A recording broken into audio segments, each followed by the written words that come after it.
Did you call on me? Yeah, let's go ahead. Okay, sorry. Hey, Dave. What made Peterson so tough for them tonight? Well, because he's a first round draft choice, number one. I mean, he throws harder than most big league starters, and he didn't lose it. I mean, he made some mistakes with the fastball and left him in the plate, and a couple of them left the yard. But really, his stuff is amazing. I mean, he was throwing his breaking ball for a strike at will. I mean, that's hard to do when you throw 97 miles an hour, that you can just dump that breaking ball in there just about any time you want. I mean, he threw it a couple times down in the count 2-0 for a strike. A lot of times to start hitters with the breaking ball. Um, when we hit a couple home runs or the first couple innings, he just started throwing that breaking ball about 80% of the time. It's kind of crazy when you think about it. When a guy can, throw it for a strike and it's 96, 97, 98 miles an hour every time. And but he just is he's just really good. A lot of talent, really talented.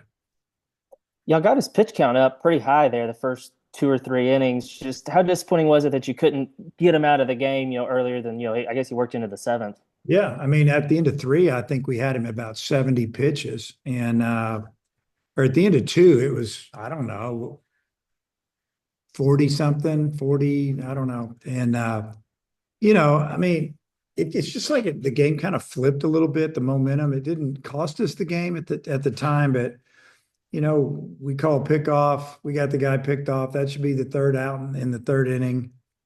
And the next thing you know, they score. And I don't know. Then the next inning would come out in the fourth inning. It doesn't go great.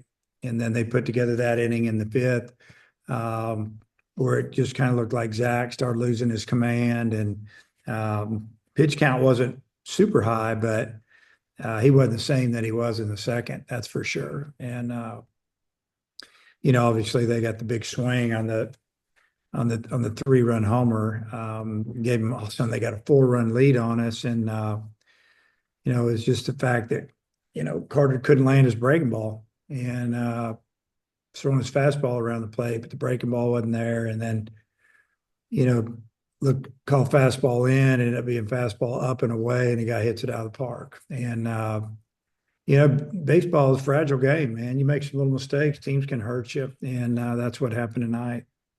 Yeah, that was leads me to my last question. I was going to ask you with Root. What was he doing well those first couple innings? And do you think it was just a matter of Florida got hot there after they got some momentum, or kind of what do you think flipped the switch Well, the there? first two innings, he commanded everything. I mean, it was change ups, slider, cutters, and they hadn't seen him yet. And, when you start to get into the third inning or really the fourth, they'd seen him and they'd watched the guys that had gotten out and, kind of figured out a little bit what they were going to try to, a little different plan maybe.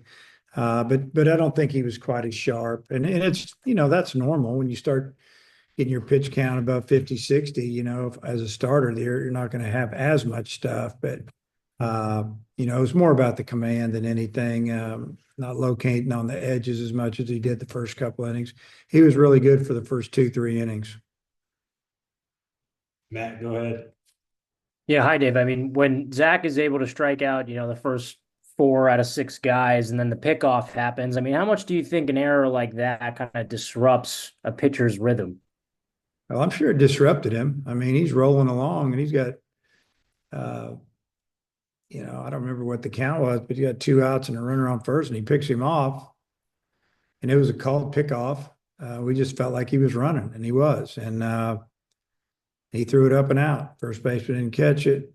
He saw it happen. This guy scores all the way from first base, and it's kind of shocking. As a pitcher, you'd probably rather give up a home run than that. And then he came back and finished off the hitter, and he was pretty frustrated. And then the stuff just slowly started going away a little bit, the command. But give Florida's hitters credit; they're good, and they hit the ball hard, from there on for the most part.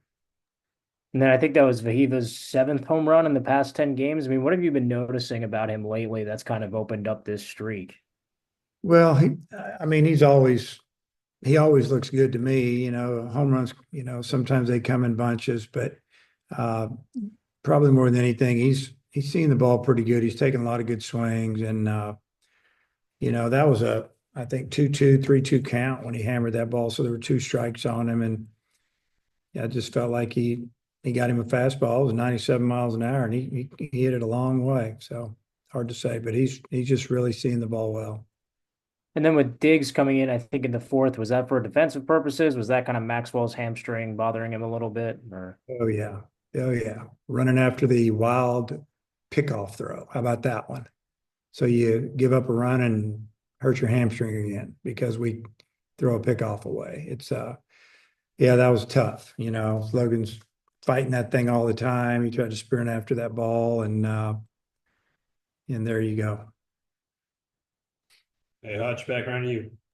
Are you optimistic maybe that Maxwell will be able to go tomorrow, or is it just kind of a day by day thing? I'm not going to play him tomorrow. I'm not planning on it at all. Let's put it that way. Just let him rest, try to heal up.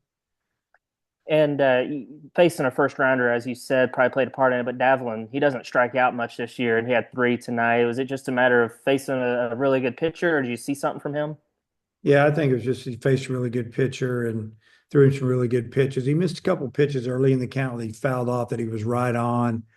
And against a guy with the stuff that Peterson has, you don't get his second shot. You got to square it up when he throws it in the zone a little bit. And he threw him a couple of, I don't know, change up one time down and some type of breaking ball. Yeah, he just had one of those nights. I think the second inning, you got obviously the leadoff home run, but then you had 2 guys on, 1 out. Just how tough was it not to be able to scratch out at least a couple more runs there in the second inning? We needed to score 1. We hit the home run, and then I think the next batter lined out. And then after that, I don't know, one of the innings there, but it was right after a home run. We had a little bit something going. And you think about Frazier's ball, I missed being a home run by maybe 3 or 4 feet, hit the top fence there. And, we had a runner on second, 1 out. Then we had a runner on first and second, 1 out. 9 whole strikes out. I think 1 whole strikes out. And give credit to Peterson. He struck us out 13 times in 6 innings. It's pretty good. I saw the tweet from Hunter Dietz's dad. I guess he had that freak injury at midweek. Is he on the 30-man, or is he going to be out for a little bit with the stitches? No, he's on the roster. He's here. Okay. Just lucky he didn't get hurt worse. It's fluke accident. But yeah, we were bringing him in the 3rd inning on Wednesday, and then we called down there, and then that's when they told us what just happened, which is shocking. Yeah. Coach, thanks for your time. Okay. See you.